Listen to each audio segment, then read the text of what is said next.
Peggy 3. This was a fantastic experience today, being in the mocap suit, and it's incredible how when I look back at it on video, you know, me as a stick man without all my features, I can really recognize my golf swing as my own, you know, and I was obviously told to hit draws and fades today, and although the differences are, you know, somewhat subtle, I can totally see that that's a draw pattern, that's a fade pattern. So obviously for the user to be playing a game and trying to shape shots, it's fantastic to have the ability to actually change the shape of the swing. In your practice, that's when you do all your experimentation and you're messing around, and that's what I love about the game, is that I find as much joy off the golf course when I'm just practicing at home on my own than I do when I'm competing in big tournaments. And some of the crazy shots I love to do involve being around the green. And I think you may have seen Phil Mickelson do this in the past, but he's on the back of a bunker and you hit a shot that appears to be going forwards, but the ball flips up and actually goes over your head and goes backwards. And I think that's one of the coolest things in golf, is like you're putting all your energy in, you know, and swinging pretty hard to make a ball go forwards, but because of the loft, because of the, you know, the degree of the slope and the loft on the club, you're almost creating a degree where the ball is now going to shoot backwards. And that's one of the sort of like the you know, physics-defying feats that's capable, you know, you're capable of doing with a golf ball. So that's something I love to do. I think in golf, you're always trying to deal with adversity. Sometimes if you hit a really great shot, you know, if you've played an amazing recovery shot and set up an easy birdie opportunity, sometimes there's a sense of pressure that comes over you because you don't want to waste the great shot you've just hit.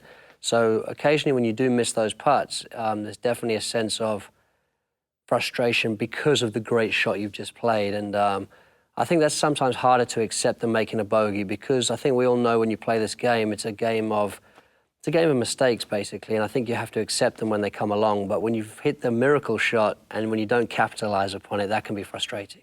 Preparation is such an important part of playing well. I feel that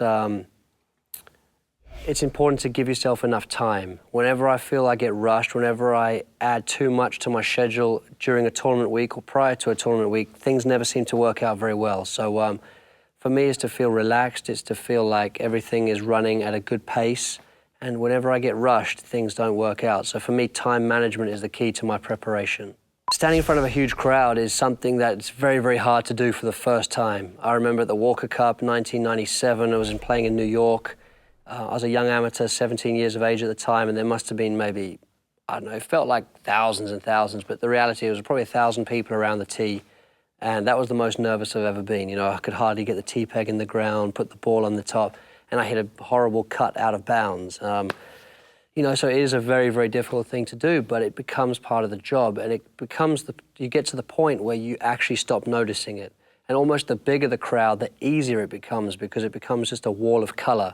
Sometimes the hardest thing is when you've got 15, 20 people milling around a tee, and you know, movement then becomes very distracting. If the old lady 4 people up is moving or crinkling a plastic bag, that's often the hardest thing. But when there's thousands of people, it often narrows your focus.